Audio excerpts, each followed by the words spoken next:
না, এখানটা দাঁড়িয়ে চুপ করে শুনি ও কি বলছে। কারুর কোনো গলার আওয়াজ পাচ্ছি না। আরে বাবা, কত করে বললাম তোমার স্বামী শাশুড়ি চলে এসছে, তাড়াতাড়ি করো, টাকা করি গয়নাগাটি কিচ্ছু নিতে হবে না। শুনলো না, বলে হচ্ছে অন্ধের হাত ধরে বেরোবো, টাকা করি গয়নাগাটি না নিলে হয়। কিন্তু এখনো আসছে না কেন? প্রকৃতি! ও, তার মানে প্রকৃতিরই প্ল্যান ছিল এই অন্ধের হাত ধরে পালিয়ে যাওয়ার। না, আমি তা হতে দেবো না। আমাকে এখানে একা ফেলে দিয়ে ও কি একা একা চলে গেল নাকি বুঝতে পারছি না। প্রকৃতি, তুমি কোথায়? এবার তো যা করার আমি করবো, ওর ব্যাগ সার্চ করবো। হ্যাঁ, আকাশ, আমি আসছি। নিজের খেয়াল রেখো আর নিজের প্রতি একটু যত্ন নিও। আমি দাও ব্যাগটা দেখি। তুমি আমার ব্যাগ চেক করতে চাও? বুঝতে পেরেছি, আমার প্রতি তোমার অবিশ্বাস হয়েছে। শুধু দুঃখ লাগছে এটা ভেবে যে তুমি আমাকে বিশ্বাস করলে না। কি হয়েছে? কি হয়েছে ডাক্তারবাবু? এরকম চিৎকার করলে কেন? কি হয়েছে? ট্রলি ব্যাগের মধ্যে টুকরো টুকরো করে কাটা লাশ। বিশ্বাস করো, বিশ্বাস করো, আমি তোমার বাবাকে মারিনি। আমি তোমার মায়ের দেহ ভেবে টুকরো টুকরো করে কাটিনি। বিশ্বাস করো। আকাশ, কি জ্ঞান হারিয়ে ফেলেছে। সমাজ, সত্যি করে বলো, কেন করলে তুমি এই কাজ? চুপ করে থেকো না, বলো বলো বলো।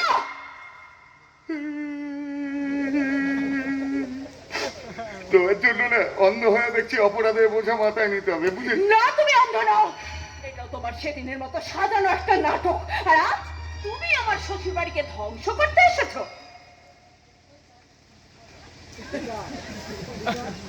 একদম ঠিক ধরেছো, একদম ঠিক ধরেছো। এলাকা এখনো সময় আছে, ভালো ভালো বলছি, নাহলে তোমার স্বামীটাকেও শেষ করে দেবো। দয়া করে আমার স্বামীকে তুমি বেরো না, আমি তোমার পায়ে পড়ছি। ওরা কেন বুঝিস না রে পাগলি? 2 মিনিট কাঁদবি, 2 ঘন্টা ধরে মাথাটা যন্ত্রণা হবে, তার থেকে ভালো ভালো চলো আমার। দেখো, এই সমস্ত ঘটনা ঘটিয়েছে ওই সমাজ। তুমি প্রতিশোধ নেবে না আকাশ? হ্যাঁ নেবো। আমার মা বাবাকে মারার অপরাধে আমি তোমাকে। কেন বিশ্বাস করতে চাইছো না? আমি তোমার বাবা মাকে মারি। মিথ্যে কথা, মিথ্যে কথা।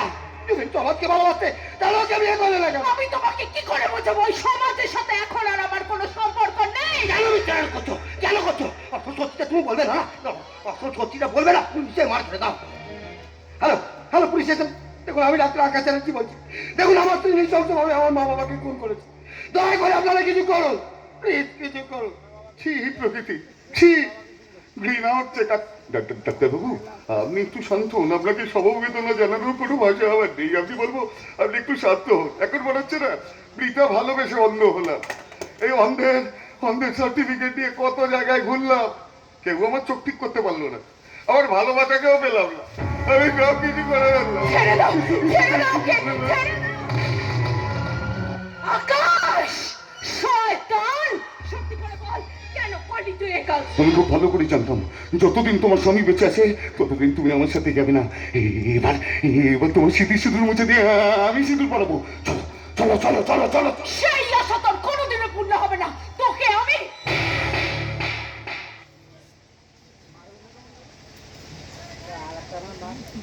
এগিয়ে দিলে মনে রেখো, শুধুমাত্র শুধুমাত্র ভালোবাসি বলে এইসব সহ্য করছি, নাহলে কবে এই শাড়িটা খুলে উলঙ্গ করে ধর্ষণ করতে পারতাম? পারিনি, কারণ আমি তোমাকে ভালোবাসি। এটাকে ভালোবাসা বলে না জানো? আর ওসব ভালোবাসার মানেটা তুই আবার বুঝিস না? ওসব মানে বই পড়াতে গিয়ে দেখবে পুলিশ এসে গেছে, তখন মানে ভাই বেরিয়ে যাবে। পুলিশের হাতে ধরা পড়লে চলবে না, বদলা নিতে আমাকে পালাতেই হবে। কোথায় পালাবি রে পাগলি? কোথায় পালাবি? পাকিস্তানে যাবি, জঙ্গি বলে গুলি করে দেবে। আফগানিস্তানে যাবি, সত্যি বলে জঙ্গলে ছেড়ে দেবে।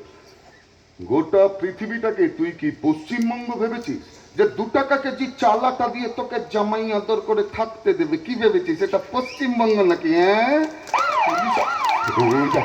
পুলিশ এসে গেছে। না, পুলিশ হাতে ধরা পড়লে চলবে না, তাই পেছনে দরজা দিয়ে আমাকে পালাতেই হবে।